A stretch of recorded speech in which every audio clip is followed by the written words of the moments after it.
ਕੱਲ ਸਾਰਿਆਂ ਨੂੰ ਜੀ। ਅੱਜ ਆਪਾਂ ਸੂਰਜ ਮੰਦਰ ਦੀਆਂ ਪੌੜੀਆਂ ਵਾਰਤਕ ਰਚਨਾ ਜੋ ਸੁਰਜੀਤ ਪਾਤਰ ਜੀ ਦੁਆਰਾ ਲਿਖੀ ਗਈ ਹੈ ਉਸ ਨੂੰ ਪੜ੍ਹਦੇ ਹਾਂ। ਇਹਦੇ ਵਿੱਚ ਸ਼ੁਰੂਆਤ ਦੇ ਵਿੱਚ ਕਵੀ ਲਿਖਦਾ ਹੈ, ਮੈਂ ਕਰ ਕਰ ਜਤਨਾ ਹਾਰੀ ਰਾਮਾ ਨਹੀਂ ਮੁੱਕਦੀ ਫੁਲਕਾਰੀ, ਲੈ ਕੇ ਲੱਖ ਅਜਬ ਸੁਗਾਤਾਂ ਸੈ ਰੁੱਤ ਮਹੀਨੇ ਆਏ, ਕਰ ਉਮਰਾਂ ਦੀ ਪਰਦਖਣਾ ਸਭ ਤੁਰ ਗਏ ਭਰੇ ਭਰਾਏ, ਸਾਨੂੰ ਕੱਜਣ ਮੂਲ ਨਾ ਝੜਿਆ ਸਾਡੀ ਲੱਜ ਨੇ ਝਾਤ ਨਾ ਮਾਰੀ, ਰਾਮਾ ਨਹੀਂ ਮੁੱਕਦੀ ਫੁਲਕਾਰੀ। ਮਤਲਬ ਜਦੋਂ ਕਵੀ ਸੀਗੇ ਜਿਹੜੇ ਸੁਰਜੀਤ ਪਾਤਰ ਨੇ, ਜਦੋਂ ਇਹ 1964 ਦੇ ਵਿੱਚ ਰਣਧੀਰ ਕਾਲਜ ਕਪੂਰਥਲਾ ਵਿੱਚ ਪੜ੍ਹਦੇ ਸੀ ਤਾਂ ਇਹ ਜਿਹੜੀਆਂ ਸਤਰਾਂ ਇਹਨਾਂ ਨੇ ਉਦੋਂ ਪੜ੍ਹ ਕੇ ਲਰਜਾਇਆ ਸੀ ਅਤੇ ਸੋਚਿਆ ਨਹੀਂ ਸੀ ਕਿ ਕਦੀ ਇਹਨਾਂ ਸਤਰਾਂ ਦੇ ਸਿਰਜਕ ਨੇ ਇੰਨਾ ਕਰੀਬ ਬੈਠੇਗਾ। ਮਤਲਬ ਕਿ ਜਿਨ੍ਹਾਂ ਨੇ ਇਹ ਰਚਨਾਵਾਂ ਲਿਖੀਆਂ ਨੇ, ਇਹ ਸਤਰਾਂ ਲਿਖੀਆਂ ਨੇ, ਤਾਂ ਉਹਨਾਂ ਨੇ ਕਦੇ ਸੋਚਿਆ ਨਹੀਂ ਸੀ ਵੀ ਉਹ ਉਹਨਾਂ ਦੇ ਇੰਨੇ ਨੇੜੇ ਬੈਠੇਗਾ। ਉੜੀਸਾ ਦੇ ਸੂਰਜ ਮੰਦਰ ਦੀਆਂ ਪੌੜੀਆਂ 'ਤੇ ਪੌੜੀਆਂ ਮੈਨੂੰ ਹਮੇਸ਼ਾ ਬੜੀ ਕਾਵਿਕ ਜਿਹੀ ਚੀਜ਼ ਲੱਗਦੀਆਂ ਹਨ। ਕਦੇ ਸੋਚਿਆ ਸੀ ਕਿ ਪੌੜੀਆਂ ਬਾਰੇ ਇੱਕ ਕਵਿਤਾ ਲਿਖਾਂਗਾ ਜੋ ਕੁਝ ਇਸ ਤਰ੍ਹਾਂ ਹੋਵੇਗੀ। ਇੱਕ ਪੌੜੀ ਦੇ ਪੌੜੇ 'ਤੇ ਫੁੱਲ ਪਿਆ ਸੀ, ਦੂਸਰੇ 'ਤੇ ਕੌਡੀਆਂ, ਤੀਸਰੇ 'ਤੇ ਵੰਗਾਂ, ਚੌਥੇ 'ਤੇ ਸੰਖ, ਪੰਜਵੇਂ 'ਤੇ ਮੋਤੀਆਂ ਦਾ ਹਾਰ, ਛੇਵੇਂ 'ਤੇ ਅਲਗੋਜੇ, ਸੱਤਵੇਂ 'ਤੇ ਕਲੀਰੇ, ਸੌਵੇਂ 'ਤੇ ਚੰਦਰਮਾ, 101ਵੇਂ 'ਤੇ ਸੂਰਜ, 102ਵੇਂ 'ਤੇ ਤਾਰੇ। ਇਸ ਤੋਂ ਅੱਗੇ ਉਸ ਦਿਨ ਯਾਨੀ 4 ਮਾਰਚ 1991 ਨੂੰ ਮੈਨੂੰ ਜਾਪਿਆ ਸੀ ਕਿ ਉਸੇ ਅਣਲਿਖੀ ਕਵਿਤਾ ਵਾਲੀ ਪੌੜੀ 'ਤੇ ਬੈਠਾ ਹਾਂ, ਪੰਜਾਬੀ ਦੇ ਮਹਾਨ ਕਵੀ ਅਤੇ ਸਾਹਿਤਕ ਚਿੰਤਕ ਡਾਕਟਰ ਹਰਭਜਨ ਸਿੰਘ ਨਾਲ। ਮਤਲਬ ਇੱਥੇ ਲੇਖਕ ਸੁਰਜੀਤ ਪਾਤਰ ਗੱਲ ਕਰ ਰਹੇ ਨੇ ਡਾਕਟਰ ਹਰਭਜਨ ਸਿੰਘ ਦੀ, ਜੋ ਕਿ ਸਾਡੇ ਉੱਘੇ ਕਵੀ ਹੋਏ ਨੇ ਪੰਜਾਬੀ ਸਾਹਿਤ ਦੇ ਵਿੱਚ। ਕਹਿੰਦੇ ਸੂਰਜ ਮੰਦਰ ਦੀਆਂ ਪੌੜੀਆਂ 'ਤੇ ਬੈਠਾ ਹਰਭਜਨ ਸਿੰਘ ਇਉਂ ਗੱਲਾਂ ਕਰ ਰਿਹਾ ਸੀ ਜਿਵੇਂ ਕੋਈ ਨਿਪੁੰਨ ਬੁੱਧ ਤਰਾਸ਼ ਹੋਵੇ। ਉਸਨੇ ਈਸ਼ਵਰ ਚਿੱਤਕਾਰ ਦੇ ਕਥਨ ਦੇ ਹਵਾਲੇ ਨਾਲ ਦੱਸਿਆ ਕਿ ਮੂਰਤੀਕਾਰ ਨੂੰ ਪੱਥਰ ਨਹੀਂ ਦਿਸਦਾ, ਮੂਰਤੀ ਦਿਸਦੀ ਹੈ। ਉਹ ਮੂਰਤੀ ਦੇ ਆਸੇ ਪਾਸੇ ਫਾਲਤੂ ਪੱਥਰ ਝਾੜ ਦਿੰਦਾ ਹੈ। ਕਵੀ ਲਈ ਵੀ ਬਹੁਤ ਜ਼ਰੂਰੀ ਹੈ ਕਿ ਉਹ ਆਪਣੀ ਕਵਿਤਾ ਵਿੱਚ ਕੋਈ ਫਾਲਤੂ ਲਫ਼ਜ਼ ਨਾ ਹੋਵੇ। ਇੱਥੇ ਲੇਖਕ ਸਾਡੇ ਨਾਲ ਗੱਲ ਕਰ ਰਿਹਾ ਇੱਕ ਚਿੱਤਰਕਾਰ ਦੀ ਉਦਾਹਰਨ ਦੇ ਕੇ ਵੀ ਉਹ ਕਿਸ ਤਰੀਕੇ ਨਾਲ ਮੂਰਤੀ ਨੂੰ ਜਿਹੜਾ ਇੱਕ ਰੂਪ ਦਿੰਦਾ ਅਤੇ ਕਿਵੇਂ ਉਹਦੇ ਪਾਸਿਓਂ ਤੋਂ ਜਿਹੜੀ ਫਾਲਤੂ ਪੱਥਰ ਝਾੜ ਦਿੰਦਾ। ਤਾਂ ਇਸ ਤਰੀਕੇ ਨਾਲ ਕਵੀ ਕਹਿੰਦਾ ਵੀ ਕਵਿਤਾ ਜਾਂ ਕੋਈ ਰਚਨਾ ਉਦੋਂ ਸਫਲ ਹੁੰਦੀ ਹੈ ਜਦੋਂ ਉਹਨੂੰ ਅਸੀਂ ਇੱਕ ਸੂਝਵਾਨ ਤਰੀਕੇ ਨਾਲ ਇੱਕ ਸਫਲ ਬਣਾਉਣੇ ਆ ਅਤੇ ਫਾਲਤੂ ਲਫ਼ਜ਼ ਦੀ ਵਰਤੋਂ ਨਹੀਂ ਕਰਦੇ। ਤਾਂ ਉਸ ਤੋਂ ਬਾਅਦ ਕਵੀ ਲਿਖਦਾ 13ਵੀਂ ਸਦੀ ਵਿੱਚ ਗੰਗਾ ਵੰਸ਼ ਦੇ ਨਿਰਸਿਮਾ ਦੇਵ ਨੇ ਬਣਵਾਇਆ ਸੀ ਇਹ ਸੂਰਜ ਮੰਦਰ। ਹੁਣ ਇਹ ਸੂਰਜ ਮੰਦਰ ਦੀ ਗੱਲ ਕਰ ਰਹੇ ਆ ਲੇਖਕ ਆਪਣੇ ਨਾਲ ਸੁਰਜੀਤ ਪਾਤਰ ਜੀ। ਇਹ ਇੱਕ ਰੱਥ ਦੀ ਸ਼ਕਲ ਦੀ ਇਮਾਰਤ ਹੈ, 100 ਫੁੱਟ ਚੌੜਾ ਅਤੇ 100 ਫੁੱਟ ਹੀ ਲੰਬਾ। ਪੱਥਰ ਦਾ ਵਿਰਾਟ ਰੱਥ, ਪੱਥਰ ਦੇ ਪਹੀਏ, ਪੱਥਰ ਦੇ ਘੋੜੇ, ਪੱਥਰਾਂ 'ਚ ਤਰਾਸ਼ੇ ਨਗਨ ਜੋੜੇ। ਇਹ ਸਿਰਫ ਸੰਭੋਗ ਮੁਦਰਾਵਾਂ ਨਹੀਂ, ਇਹ ਸ਼ਿੰਗਾਰਮਈ ਨ੍ਰਿਤ ਹੈ, ਰਤੀ ਦੀ ਲੀਲਾ। ਕਈ ਭਾਰਤੀ ਹੁਣ ਇਹਨਾਂ ਦੀ ਨਗਨਤਾ ਤੋਂ ਸ਼ਰਮਨਾਕ ਹੁੰਦੇ ਨੇ, ਸਫਾਈ ਦੇਣ ਦੀ ਕੋਸ਼ਿਸ਼ ਕਰਦੇ ਹਨ। ਇਹ ਸਿਰਫ ਪ੍ਰਤੀਕ ਹਨ, ਪਰ ਜੇ ਇਹ ਸਿਰਫ ਪ੍ਰਤੀਕ ਹੁੰਦੇ ਤਾਂ ਇਹਨਾਂ ਨੂੰ ਇੰਨੇ ਸੈਂਸੂਅਸ, ਇੰਨੇ ਗਦਰਾਏ ਅਤੇ ਪਸਮੇ ਬਣਾਉਣ ਦੀ ਲੋੜ ਨਹੀਂ ਸੀ। ਇੰਨੀਆਂ ਕੋਮਲ ਛੋਹਾਂ, ਇੰਨੀਆਂ ਦਿਲਕਸ਼ ਤੱਕਣੀਆਂ, ਇੰਨੀਆਂ ਜੀਵਤ ਅਦਾਵਾਂ ਨਹੀਂ। ਇਹ ਕੋਰੇ ਪ੍ਰਤੀਕ ਨਹੀਂ, ਇਹ ਜ਼ਿੰਦਗੀ ਦਾ ਜਸ਼ਨ ਹੈ, ਸੁੰਦਰਤਾ ਦਾ ਸੂਝਮੀ ਆਨੰਦ, ਪਾਵਨ ਨਗਨਤਾ।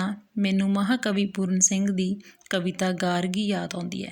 ਮਤਲਬ ਕਵੀ ਹੁਣ 13ਵੀਂ ਸਦੀ ਵਿੱਚ ਜਿਹੜਾ ਗੰਗਾ ਵੰਸ਼ ਅਤੇ ਨਿਰਸਿਮਾ ਦੇਵ ਨੇ ਬਣਵਾਇਆ ਸੀ ਉਸ ਸੂਰਜ ਮੰਦਰ ਦੀ ਗੱਲ ਕਰ ਰਹੇ ਆ ਵੀ ਉੱਥੇ ਕਿਸ ਤਰੀਕੇ ਦੀਆਂ ਮੂਰਤੀਆਂ ਨੇ ਅਤੇ ਉਹਨਾਂ ਦੇ ਵਿੱਚ ਕੀ ਪ੍ਰਤੀਕ ਹੁੰਦਾ, ਕਿਸ ਤਰੀਕੇ ਦੀਆਂ ਉਹਨਾਂ ਦੀਆਂ ਅਦਾਵਾਂ ਨੇ, ਉਸ ਦੀ ਗੱਲ ਕਰ ਰਹੇ ਆ। ਅਤੇ ਉਸ ਤੋਂ ਬਾਅਦ ਉਹ ਪੂਰਨ ਸਿੰਘ ਦੀ ਇੱਕ ਕਵਿਤਾ ਲਿਖਦੇ ਨੇ, ਕਵਲ ਨੰਗਾ ਧੁੱਪ ਨੰਗੀ ਜਲ ਨੰਗਾ, ਮੈਂ ਨੰਗੀ ਆਕਾਸ਼ ਨੰਗਾ, ਇਹ ਰੂਹਾਂ ਦਾ ਦੇਸ਼ ਹੈ, ਇੱਥੇ ਨੰਗਾ ਹੋਣਾ ਹੀ ਸ਼ੋਭਦਾ।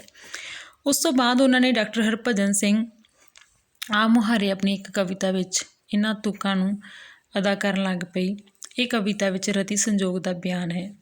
ਵੇ ਪਹਿਲੀ ਪਿਆਸ ਵਾਲੇ ਸੋਹਣਿਆ ਆ ਡੀਕ ਲੈ ਮੈਨੂੰ, ਮੇਰਾ ਜਲ ਨਿਰਮਲਾ ਹੈ, ਮੈਨੂੰ ਇਸ ਸੁੰਨਸਾਨ ਕਿਨਾਰੇ ਪਾਣੀ ਦੇ ਕਿਨਾਰੇ ਆ ਗਿਆ ਸਾਂ ਇਸ ਭਰੋਸੇ ਕਿ ਨੰਗੇ ਜਲ 'ਚ ਨੰਗੀ ਪਿਆਸ ਦਾ ਇਸ਼ਨਾਨ ਹੋਵੇਗਾ।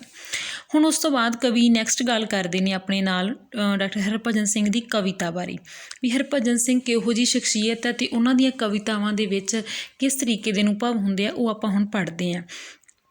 ਲੇਖਕ ਲਿਖਦੇ ਆ, ਕਹਿੰਦੇ ਮੇਰੀ ਕਵਿਤਾ ਦਾ ਮੂਲ ਆਧਾਰ ਬਿੰਬ ਹੈ। ਮੇਰੇ ਬਿੰਬ ਦਾ ਸੁਭਾਅ ਨਾਟਕੀ ਹੈ। ਕੌਣ, ਕਿਸ ਨੂੰ, ਕਦੋਂ, ਕਿਉਂ ਅਤੇ ਕਿਵੇਂ ਕਹਿ ਰਿਹਾ, ਇਹਨਾਂ ਦੇ ਸੰਜੋਗ ਨਾਲ ਹੀ ਮੇਰਾ ਬਿੰਬ ਵਜੂਦ ਧਾਰਦਾ ਹੈ। ਉਸ ਤੋਂ ਬਾਅਦ ਉਹ ਕਹਿੰਦੇ ਡਾਕਟਰ ਹਰਭਜਨ ਸਿੰਘ ਜਦੋਂ ਮੰਚ 'ਤੇ ਕਵਿਤਾ ਉਚਾਰਦਾ ਸੀ ਤਾਂ ਕਿਤਾਬ ਦੇ ਫਰੇਮ ਵਿੱਚੋਂ ਬਾਹਰ ਆ ਰਿਹਾ ਕਿਸੇ ਕਾਵ ਨਾਟ ਦਾ ਕਿਰਤਾਰ ਲੱਗਦਾ। ਹੱਥਾਂ ਦੀਆਂ ਮੁਦਰਾਵਾਂ, ਆਵਾਜ਼ ਦਾ ਉਤਾਰ ਚੜਾਅ, ਖੁੱਲ੍ਹੀ ਚਿੱਟੀ ਦਾੜੀ। ਮਤਲਬ ਉਹ ਦੱਸ ਰਹੇ ਨੇ ਹਰਭਜਨ ਸਿੰਘ ਜਦੋਂ ਸਟੇਜ ਦੇ ਉੱਪਰ ਆਪਣਾ ਕਵਿਤਾ ਦਾ ਉਚਾਰਨ ਕਰਦੇ ਸੀ ਤਾਂ ਉਹਨਾਂ ਦੀ ਜਿਹੜੀ ਸ਼ਖਸੀਅਤ ਹੁੰਦੀ ਸੀ ਉਹ ਦੇਖਣ ਵਾਲੀ ਹੁੰਦੀ ਸੀ, ਲਾਜਵਾਬ ਹੁੰਦੀ ਸੀ। ਲੇਖਕ ਲਿਖਦੇ ਨੇ, ਕਹਿੰਦੇ ਡਾਕਟਰ ਹਰਭਜਨ ਸਿੰਘ ਨੂੰ ਮੈਂ ਅਨੇਕਾਂ ਰੰਗਾਂ ਵਿੱਚ ਵੇਖਿਆ, ਅਨੇਕਾਂ ਰੁੱਤਾਂ ਵਿੱਚ। ਹਰ ਰੁੱਤ ਵਿੱਚ ਉਹ ਮੈਨੂੰ ਕਿਸੇ ਰਸ ਨਾਲ ਭਰਿਆ ਲੱਗਦਾ, ਕਦੀ ਅਦਭੁਤ, ਕਦੀ ਸ਼ਿੰਗਾਰ, ਕਦੀ ਰੌਦਰ। ਇੱਕ ਦੌਰ ਸੀ ਹਰਭਜਨ ਸਿੰਘ ਨੇ ਵੱਡੇ ਵੱਡੇ ਬੁੱਤਾਂ ਨੂੰ ਮਿਸਮਾਰ ਕਰਨ ਦੀ ਠਾਣ ਲਈ, ਪਰ ਉਸ ਦਿਨ ਸੂਰਜ ਮੰਦਰ ਦੀਆਂ ਪੌੜੀਆਂ 'ਤੇ ਉਹ ਸ਼ਾਂਤ ਅਤੇ ਅਦਭੁਤ ਰਸ ਨਾਲ ਭਰਪੂਰ ਸੀ। ਅਚਾਨਕ ਕਹਿਣ ਲੱਗਾ, ਮੋਹਨ ਸਿੰਘ ਦੀ ਅੰਬੀ ਦਾ ਬੂਟਾ ਕਮਾਲ ਦੀ ਕਵਿਤਾ ਹੈ। ਪਤੀ ਪਤਨੀ ਦੇ ਪਿਆਰ ਦੀ ਇੰਨੀ ਸੋਹਣੀ ਕਵਿਤਾ ਕਿਤੇ ਨਹੀਂ ਮਿਲਦੀ ਜਿਸ ਅੱਗੇ ਸਿਰ ਝੁਕਦਾ ਹੈ। ਇੱਕ ਸਮੇਂ ਮੇਰੀ ਆਲੋਚਨਾ ਨੇ ਸ਼ਾਇਦ ਮੋਹਨ ਸਿੰਘ ਨੂੰ ਪਰੇਸ਼ਾਨ ਵੀ ਕੀਤਾ। ਇਸ ਵਾਰੀ ਬੜੇ ਗੁਲਾਮ ਅਲੀ ਖਾਨ ਨੂੰ ਕਿਸੇ ਸ਼ਾਗਿਰਦ ਨੇ ਕਿਹਾ, ਉਸਤਾਦ ਜੀ ਤੁਸੀਂ ਫਲਾਣੇ ਵੇਲੇ ਬੇਸੁਰੇ ਹੋ ਗਏ ਸੀ। ਉਸਤਾਦ ਨੇ ਕਿਹਾ, ਬੇਟਾ ਮਨ ਵਿੱਚ ਕੋਈ ਤਕਲੀਫ ਹੋਵੇਗੀ, ਅਸੀਂ ਆਪਣੇ ਮਨ ਦੀ ਕਿਸੇ ਤਕਲੀਫ ਕਾਰਨ ਵੀ ਕਈ ਵਾਰ ਬੇਸੁਰੇ ਹੋ ਜਾਂਦੇ ਹਾਂ। ਬਹੁਤ ਸੋਹਣੀ ਜਿਹੜੀ ਉਦਾਹਰਨ ਉਹਨਾਂ ਨੇ ਆਪਾਂ ਨੂੰ ਦਿੱਤੀ ਹੈ ਇਹ। ਉਹ ਕਹਿੰਦੇ ਵੀ ਮੋਹਨ ਸਿੰਘ ਦੀਆਂ ਕਵਿਤਾਵਾਂ ਮੈਨੂੰ ਬਹੁਤ ਚੰਗੀਆਂ ਲੱਗਦੀਆਂ, ਹਰਭਜਨ ਸਿੰਘ ਦੀ ਜਿਹੜੀ ਸੋਚ ਹੈ। ਪਰ ਇੱਕ ਵਾਰ ਉਹਨਾਂ ਦੀ ਕਿਸੇ ਕਵਿਤਾ ਦੀ ਆਲੋਚਨਾ ਕੀਤੀ ਸੀ ਅਤੇ ਉਹਨਾਂ ਨੂੰ ਲੱਗਦਾ ਵੀ ਸ਼ਾਇਦ ਉਹ ਦੁਖੀ ਹੋ ਗਏ ਸੀ। ਪਰ ਫਿਰ ਉਹ ਸਾਨੂੰ ਦੱਸਦੇ, ਉਹ ਕਹਿੰਦੇ ਵੀ ਜੇ ਕਈ ਵਾਰ ਅਸੀਂ ਕਿਸੇ ਚੀਜ਼ ਨੂੰ ਨਹੀਂ ਪਸੰਦ ਕਰਦੇ ਜਾਂ ਅਸੀਂ ਸੋਹਣਾ ਨਹੀਂ ਲਿਖਦੇ ਤਾਂ ਉਹਦੇ ਵਿੱਚ ਕਈ ਕਾਰਨ ਹੁੰਦੇ ਆ। ਕਈ ਵਾਰ ਸਾਡੀ ਸਥਿਤੀ ਇਹੋ ਜਿਹੀ ਹੁੰਦੀ ਹੈ, ਮਾਨਸਿਕ ਸਥਿਤੀ ਸਹੀ ਨਹੀਂ ਹੁੰਦੀ ਅਤੇ ਅਸੀਂ ਓਨਾ ਵਧੀਆ ਨਹੀਂ ਲਿਖ ਸਕਦੇ। ਕਵੀ ਨੇ ਇੱਕ ਆਪਦਾ ਦ੍ਰਿਸ਼ਟੀਕੋਣ ਸਾਡੇ ਨਾਲ ਸਾਂਝਾ ਕੀਤਾ ਹੈ। ਫਿਰ ਉਹ ਕਹਿੰਦੇ ਡਾਕਟਰ ਹਰਭਜਨ ਸਿੰਘ ਵਾਕਾਂ, ਵਿਚਾਰਾਂ, ਕਵਿਤਾ ਦਾ ਦਰਿਆ ਹੈ। ਮਤਲਬ ਕਿ ਜਿਹੜੇ ਉਹਨਾਂ ਦੇ ਵਾਕ ਹੁੰਦੇ ਹੈ, ਵਿਚਾਰ ਹੁੰਦੇ ਹੈ ਅਤੇ ਉਹਨਾਂ ਦੀਆਂ ਕਵਿਤਾਵਾਂ ਇੱਕ ਦਰਿਆ ਵਾਂਗ ਹੈ। ਆਪਣੀਆਂ ਬਹੁਤ ਸਾਰੀਆਂ ਕਵਿਤਾਵਾਂ ਤਾਂ ਉਸਨੂੰ ਯਾਦ ਹੀ ਨਹੀਂ। ਸੰਸਕ੍ਰਿਤ ਦੇ ਸਲੋਕ, ਪੰਜਾਬੀ ਦੇ ਦੋਹੇ, ਗੁਰਬਾਣੀ ਦੀਆਂ ਤੁਕਾਂ, ਉਰਦੂ ਅਤੇ ਸ਼ੇਅਰ ਵੀ ਉਸ ਦੀ ਸਮ੍ਰਿਤੀ ਵਿੱਚ ਤਿਰੰਗਾਂ ਵਾਂਗ ਉਮਲਦੇ ਹਨ। ਅਚਾਨਕ ਕਹਿਣ ਲੱਗੇ, ਸੁਰਜੀਤ ਦੇਖ ਸਵੇਰੇ ਕਿੰਨੀ ਸੋਹਣੀ ਹੈ, ਤੈਨੂੰ ਇੱਕ ਉਰਦੂ ਸ਼ਾਇਰ ਦਾ ਸ਼ੇਰ ਸੁਣਾਉਣਾ ਹਾਂ। ਉਸ ਦਾ ਭਾਵ ਹੈ ਕਿ ਅਸੀਂ ਐਸੇ ਨਜ਼ਰ ਵਾਲੇ ਹਾਂ ਕਿ ਜੇ ਰਸੂਲ ਦੁਨੀਆ 'ਤੇ ਨਾ ਵੀ ਆਉਂਦਾ ਤਾਂ ਸਾਡੇ ਲਈ ਸਵੇਰ ਦਾ ਆਉਣਾ ਹੀ ਕਾਫੀ ਸੀ। ਸਾਨੂੰ ਰੱਬ ਦੀ ਹੋਂਦ ਦਾ ਅਹਿਸਾਸ ਕਰਾਉਣ ਲਈ ਸ਼ਾਇਰ ਕਹਿੰਦਾ ਹੈ, ਹਮ ਐਸੇ ਅਹਿਲੇ ਨਜ਼ਰ ਹੈ ਰਸੂਲੇ ਹੱਕ ਕੇ ਲੀਏ, ਅਗਰ ਰਸੂਲ ਨਾ ਆਤੇ ਤਾਂ ਸੁਬਹ ਕਾਫੀ ਥੀ। ਮੇਰਾ ਇੱਕ ਦੋਸਤ ਹੈ ਗੁਲਜ਼ਾਰ। ਹੁਣ ਲੇਖਕ ਹਰਭਜਨ ਸਿੰਘ ਦੀ ਕਵਿਤਾਵਾਂ ਦੀ ਗੱਲ ਕਰਦਾ ਹੈ, ਵਿਚਾਰਾਂ ਦੀ ਗੱਲ ਕਰਦਾ, ਉਹਨਾਂ ਦੀ ਸ਼ਖਸੀਅਤ ਦੀ ਗੱਲ ਕਰਦਾ। ਉਸ ਤੋਂ ਬਾਅਦ ਹੁਣ ਉਹ ਗੱਲ ਕਰਦੇ ਨੇ ਆਪਣੇ ਦੋਸਤ ਗੁਲਜ਼ਾਰ ਦੀ। ਉਸਦਾ ਭਰਾ ਮੈਨੂੰ ਬ੍ਰਹਮਿੰਟਨ ਮਿਲਿਆ। ਵਰ੍ਹਿਆਂ ਦੀ ਵਿੱਥ ਬਾਅਦ ਮਿਲਣਸਾਰ ਉਸਨੇ ਮੇਰੀ ਇੱਕ ਬਹੁਤ ਪੁਰਾਣੀ ਅਣਛਪੀ ਕਵਿਤਾ ਦੀਆਂ ਸਤਰਾਂ ਮੇਰੇ ਉੱਤੇ ਫੁੱਲਾਂ ਵਾਂਗ ਬਰਸਾ ਦਿੱਤੀਆਂ। ਭੀਜ ਕੇ ਕਲੀਆਂ ਦੇ ਰੰਗ, ਮਲ ਕੇ ਤਾਰੇ ਅਸਮਾਨੀ, ਸਿਰਫ ਤੇਰੇ ਹੀ ਲਈ ਸਾਜੀ ਗਈ ਮੇਰੀ ਜਵਾਨੀ। ਮਤਲਬ ਕਿ ਇਹ ਸੁਰਜੀਤ ਪਾਤਰ ਦੀਆਂ ਅਣਲਿਖੀਆਂ ਜਿਹੜੀਆਂ ਅਣਛਪੀਆਂ ਕਵਿਤਾਵਾਂ ਦੀਆਂ ਸਤਰਾਂ ਨੇ। ਉਹ ਕਵਿਤਾ ਦਾ ਪਾਰਖੂ ਜਾਂ ਆਲੋਚਕ ਨਹੀਂ, ਪਰ ਉਸਦੇ ਮੂੰਹੋਂ ਇਹ ਪੰਕਤੀਆਂ ਸੁਣ ਕੇ ਮੈਨੂੰ ਲੱਗਾ ਕੋਈ ਪਰਮ ਆਲੋਚਕ ਵੀ ਮੇਰਾ ਇਸ ਤਰ੍ਹਾਂ ਮੁਲਾਂਕਣ ਨਹੀਂ ਕਰ ਸਕਦਾ ਜਿਵੇਂ ਉਸਨੇ ਇਹਨਾਂ ਸਤਰਾਂ ਨੂੰ ਅਦਾ ਕਰਨ ਲਈ ਕੀਤਾ। ਕਹਿੰਦੇ ਬੁੱਲੇ ਸ਼ਾਹ ਨੇ ਕਿਹਾ ਸੀ, ਹਮ ਗੁਮ ਹੋਏ ਪ੍ਰੇਮ ਨਗਰ ਕੇ ਸ਼ਹਿਰ। ਬੁੱਲੇ ਸ਼ਾਹ ਵਾਂਗ ਇਸ਼ਕ ਹਕੀਕੀ ਦੀ ਸ਼ਹਿਰ ਵਿੱਚ ਗੁਆਚਣ ਦਾ ਅਨੁਭਵ ਤਾਂ ਮੇਰੇ ਵਿੱਚ ਨਹੀਂ। ਅਤੇ ਲੇਖਕ ਹੁਣ ਆਪਣੇ ਆਪ ਨੂੰ ਗੱਲ ਕਰ ਰਿਹਾ ਆਪਣੇ ਬਾਰੇ, ਕਹਿੰਦਾ ਵੀ ਬੁੱਲੇ ਸ਼ਾਹ ਵਾਂਗ ਮੇਰੇ ਅੰਦਰ ਉਹ ਚੀਜ਼ ਨਹੀਂ ਹੈਗੀ, ਇਸ਼ਕ ਹਕੀਕੀ ਨਹੀਂ ਹੈਗੀ, ਗੁਆਚਣ ਦੀ ਜਿਹੜਾ ਅਨੁਭਵ ਆ ਮੇਰੇ 'ਚ ਨਹੀਂ ਹੈਗਾ। ਪਰ ਮੈਂ ਅਨੇਕਾਂ ਕਵਿਤਾਵਾਂ ਲਿਖੀਆਂ ਪਰ ਮੈਂ ਗਵਾ ਦਿੱਤੀਆਂ। ਇੱਥੇ ਲੇਖਕ ਆਪਾਂ ਨੂੰ ਦੱਸ ਰਿਹਾ, ਕਹਿੰਦਾ ਮੈਨੂੰ ਉਹਨਾਂ ਦੇ ਗੁਆਚਣ ਦਾ ਗਮ ਨਹੀਂ। ਜਦੋਂ ਨਵੇਂ ਰਸਤੇ ਬਣਾ ਕੇ ਕਿਸੇ ਅਜੀਬ ਸ਼ਹਿਰ ਪਹੁੰਚਣ ਦੀ ਸਮਰੱਥਾ ਹੈ ਤਾਂ ਪੁਰਾਣੇ ਰਾਹਾਂ ਦਾ ਕੀ ਗਮ। ਚੱਲ ਹੁਣ ਚੱਲੀਏ। ਕਹਿੰਦੇ ਵੀ ਮੈਨੂੰ ਕਦੇ ਇਹ ਨਹੀਂ ਲੱਗਦਾ ਹੈਗਾ ਵੀ ਮੈਂ ਉਹਨਾਂ ਨੂੰ ਨਹੀਂ ਸੰਭਾਲਿਆ, ਪਰ ਫਿਰ ਵੀ ਮੈਨੂੰ ਮਤਲਬ ਉਹਦਾ ਗਮ ਨਹੀਂ ਹੈਗਾ। ਚੱਲ ਖੁਸ਼ਬੋਏ ਹੁਣ ਹੋਰ ਕਿਤੇ ਚੱਲੀਏ, ਬਹੁਤਾ ਚਿਰ ਬੈਠ ਲਿਆ ਹੁਣ ਇੱਥੋਂ ਹੱਲੀਏ। ਥਾਵਾਂ ਵਾਲੇ ਥਾਈਂ ਇੱਥੇ ਬੈਠੇ ਰਹਿਣਗੇ, ਅਸੀਂ ਤਨ ਥਾਵੇਂ ਐਵੇਂ ਥਾਵਾਂ ਕਾਹਨੂੰ ਮੱਲੀਏ। ਸੁਰਜੀਤ ਇੱਕ ਮੇਰਾ ਯਾਰੇ ਸੁਲੱਖਣ। ਇੱਕ ਵਾਰ ਕਹਿਣ ਲੱਗਾ ਹਰਭਜਨ, ਹੁਣ ਉਹ ਦੱਸ ਰਹੇ ਨੇ ਵੀ ਮੇਰਾ ਇੱਕ ਹਰਭਜਨ ਸਿੰਘ ਦੀ ਗੱਲ ਕਰ ਰਹੇ ਨੇ। ਉਹ ਕਹਿੰਦੇ ਉਹਨਾਂ ਦਾ ਦੋਸਤ ਹੈ ਗੁਲਜ਼ਾਰ ਹੈ ਅਤੇ ਇੱਕ ਉਹਨਾਂ ਦਾ ਦੋਸਤ ਹੈ ਜਿਹੜਾ ਸੁਲੱਖਣ ਸਿੰਘ। ਇੱਕ ਵਾਰ ਉਹ ਸੁਰਜੀਤ ਨੂੰ ਕਹਿ ਰਹੇ ਨੇ ਮੇਰਾ ਇੱਕ ਯਾਰ ਹੈ ਸੁਲੱਖਣ, ਹਰਭਜਨ ਸਿੰਘ। ਇੱਕ ਵਾਰ ਕਹਿਣ ਲੱਗਾ ਹਰਭਜਨ, ਟੈਗੋਰ ਦੀ ਅਰਥੀ ਪਿੱਛੇ ਬੇਪਨਾਹ ਲੋਕਾਂ ਦਾ ਜਲੂਸ ਸੀ। ਮੇਰਾ ਜੀ ਕਰਦਾ ਕਿ ਤੇਰਾ ਇਹੋ ਜਿਹਾ ਜਲੂਸ ਦੇਖ ਕੇ ਮਰਾਂ।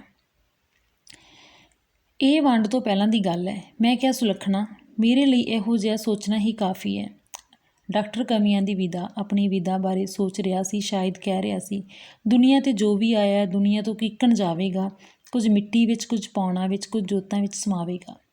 ਹਰਭਜਨ ਸਿੰਘ, ਜਿਸ ਦਾ ਹਰੇਕ ਸਾਹ ਸਾਹਿਤ ਨੂੰ ਸਮਰਪਿਤ ਹੈ, ਜਿਸ ਦੀਆਂ ਅਨੇਕ ਤੁਕਾਂ ਨੇ ਪੰਜਾਬੀ ਸਾਹਿਤ ਨੂੰ ਸੱਜਰੀ ਥਰਥਾਟ ਦਿੱਤੀ, ਜਿਸ ਨੇ ਪ੍ਰਚੰਡ ਸਾਹਿਤ, ਤਰਕ, ਸ਼ਿਲਪ ਅਤੇ ਸਾਧਨਾ ਵਿੱਚ ਅਨੇਕ ਚਮਤਕਾਰੀ ਵਾਕ ਉਪਜੇ, ਜਿਸ ਦੀ ਆਲੋਚਨਾ ਵੀ ਸਿਰਜਣਾਤਮਕ ਸਾਹਿਤ ਜਿਹੀ ਸੁੰਦਰ ਅਤੇ ਸੁਭਕ ਹੈ, ਜਿਸ ਦੀ ਆਵਾਜ਼ ਵਿੱਚ ਪੰਛੀਆਂ ਦੀ ਸਵੇਰੀ ਚੁਹਰ ਚੁਰ ਹੈ। ਹਰ ਸਮਾਗਮ, ਹਰ ਕਵੀ ਦਰਬਾਰ ਵਿੱਚ ਜਿਸ ਦੇ ਬੋਲਾਂ ਨੂੰ ਹੋਣ ਵਾਲੀ ਕਰਾਮਾਤ ਵਾਂਗ ਉਡੀਕਿਆ ਜਾਂਦਾ ਹੈ, ਉਸ ਦੀ ਪ੍ਰਤਿਭਾ, ਸ਼ਿਲਪ, ਇਕਾਗਰਤਾ ਅਤੇ ਯੋਗਤਾਨਾਂ ਨੂੰ ਸਲਾਮ। ਹੁਣ ਉਹ ਹਰਭਜਨ ਸਿੰਘ ਦੀ ਉਹਨਾਂ ਦੀਆਂ ਤੁਕਾਂ ਦੀ, ਉਹਨਾਂ ਦੀ ਸੋਚ ਦੀ ਗੱਲ ਕਰ ਰਹੇ ਨੇ, ਜਿਨ੍ਹਾਂ ਨੂੰ ਮਤਲਬ ਕਿ ਉਡੀਕਿਆ ਜਾਂਦਾ ਮਹਿਫਲਾਂ ਦੇ ਵਿੱਚ, ਜੋ ਕਿ ਆਪਣੇ ਆਪ ਦੇ ਵਿੱਚ ਬਹੁਤ ਹੀ ਉੱਘੇ ਜਿਹੜੇ ਕਵੀ ਹੋਏ ਨੇ। ਉਸ ਦੀ ਇੱਕ ਕਵਿਤਾ ਦਾ ਭਾਵ ਹੈ, ਮੇਰੇ ਬਚਪਨ ਵਿੱਚ ਬਚਪਨ ਨਹੀਂ ਸੀ। ਮੈਂ ਸੋਚਦਾ ਹਾਂ ਹਰਭਜਨ ਸਿੰਘ ਹੋਰਾਂ ਦੇ ਬਚਪਨ ਵਿੱਚ ਬਚਪਨ ਜਿਹੀ ਬੇਫਿਕਰੀ ਨਹੀਂ ਸੀ, ਨਾ ਹੀ ਉਹਨਾਂ ਦੀ ਜਵਾਨੀ ਵਿੱਚ ਬੇਮੁਹਾਰਾਪਨ ਸੀ।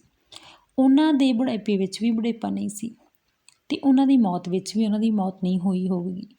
ਪੰਜਾਬ ਆਪਣੇ ਵਿੱਚ ਇਸ ਸ਼ਬਦ ਪੁਰਖ ਨੂੰ ਯਾਦ ਰੱਖੇਗਾ ਜੋ ਉਸ ਦੇ ਯਾਰ ਸੁਲੱਖਣ ਨੇ ਕਿਹਾ ਸੀ, ਲੋਚਿਆ ਸੀ, ਉਹ ਅਲੰਕਾਰਕ ਤੌਰ 'ਤੇ ਸੱਚਾ ਸਿੱਧ ਹੋਵੇਗਾ। ਸੁਲੱਖਣ ਦਾ ਯਾਰ ਵਿਦਾ ਹੋ ਚੁੱਕਾ ਹੈ। ਪਤਾ ਨਹੀਂ ਸੁਲੱਖਣ ਨੇ ਆਪਣੇ ਯਾਰ ਦੀ ਵਿਦਾ ਦੇਖੀ ਕਿ ਨਹੀਂ। ਜੋ ਦੇਖਦਾ ਤਾਂ ਉਸ ਨੂੰ ਯਾਰ ਦੀ ਉਹ ਕਵਿਤਾ ਆਉਂਦੀ। ਇੱਥੇ ਹਰਭਜਨ ਸਿੰਘ ਦੀ ਦੇਹਾਂਤ ਹੋਣ ਤੋਂ ਬਾਅਦ ਦੀ ਜਿਹੜੀ ਗੱਲ ਕਰ ਰਿਹਾ ਹੈਗਾ, ਜੋ ਉਹਦੇ ਸੁਲੱਖਣ ਉਹਦੇ ਦੋਸਤ ਦੇ ਸੁਪਨੇ ਸੀਗੇ, ਉਹ ਲੇਖਕ ਕਹਿ ਰਿਹਾ ਵੀ ਪਤਾ ਨਹੀਂ ਪੂਰੇ ਹੋਏ ਹੈ ਕਿ ਨਹੀਂ। ਜਿਸ ਵਿਦਾ ਹੋ ਰਹੇ ਕਵੀ ਨੂੰ ਲੋਕ ਵੀ ਯਾਦ ਕਰਨਗੇ, ਪਰ ਬਹੁਤਾ ਆਪਣਾ ਗੀਤ ਵੀ ਯਾਦ ਆਇਆ। ਮੈਂ ਜਾਂ ਤੁਰਾਂ ਮੇਰੇ ਗੀਤ ਨੂੰ ਕਹਿਣਾ, ਹੌਲੀ ਹੌਲੀ ਗਾਏ, ਚਾਰ ਕਦਮ ਮੇਰੇ ਨਾਲ ਤੁਰੇ ਅਤੇ ਫਿਰ ਮੁੜ ਭਾਵੇਂ ਜਾਏ, ਸਾਰੀ ਉਮਰ ਉਸ ਸਾਥ ਨਿਭਾਇਆ, ਉੜਕ ਵਾਰ ਨਿਭਾਏ। ਡਾਕਟਰ ਹਰਭਜਨ ਸਿੰਘ ਦੀ ਵਿਦਾ 'ਤੇ ਗਹਿਰਾਈਆਂ ਪਰਤੀਆਂ ਵਾਲੀ ਉਹਨਾਂ ਦੀ ਇੱਕ ਹੋਰ ਨਜ਼ਮ ਵੀ ਯਾਦ ਆਉਂਦੀ ਹੈ। ਮਾਨਸ ਜਨਮ ਦੁਬਾਰਾ ਪਾਵਾਂ, ਇਸ ਹੀ ਦੇਸ਼ ਪੰਜਾਬ 'ਚ ਆਵਾਂ, ਵੱਡੀ ਟੁੱਕੀ ਧਰਤ 'ਤੇ ਵੱਡੇ ਟੁੱਕੇ ਘਰ ਵਿੱਚ, ਵੱਡੀ ਟੁੱਕੀ ਜਾਤ ਦਾ ਮੈਂ ਖਵਾਵਾਂ, ਬਿਰਸ਼ਨ ਪੱਤਰੇ 'ਤੇ ਪੰਛੀ ਚੰਦਰਾ, ਉਹੀਓ ਗੀਤ ਬਗੋਚੇ ਦਾ ਗਾਵਾਂ, ਮੱਸਿਆ ਦਿਹਾੜੇ ਹਰ ਸਰ ਜਾਵਾਂ, ਪੁੰਨਿਆਂ ਨੂੰ ਇਸ਼ਕ ਚਨਾਹ ਵਿੱਚ ਨਾਵਾਂ। ਇੱਥੇ ਹੀ ਇਹ ਜਿਹੜੀ ਵਾਰਤਕ ਰਚਨਾ ਦੀ ਸਮਾਪਤੀ ਹੋ ਜਾਂਦੀ ਹੈ।